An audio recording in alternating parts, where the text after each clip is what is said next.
আমি জন্মগ্রহণ করিনি, বর্জনও করিনি। আমার কোনো জন্মদিনও নেই। কোনো সম্ভ্রান্ত মুসলিম বা সন্ত্রস্ত হিন্দু পরিবারে নয়। ঢাকা, সুনামগঞ্জ বা দুর্নামগঞ্জও নয়। জরায়ু আমার জন্মস্থান। বাবার মুদি দোকানের সুবাদে শৈশবেই বাকি খাতায় লেখালেখির হাতে খড়ি।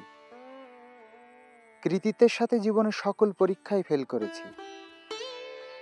পাছায় অলংকার পরার অভ্যেস নেই আমার, তাই কোনো আসন অলংকৃত করিনি।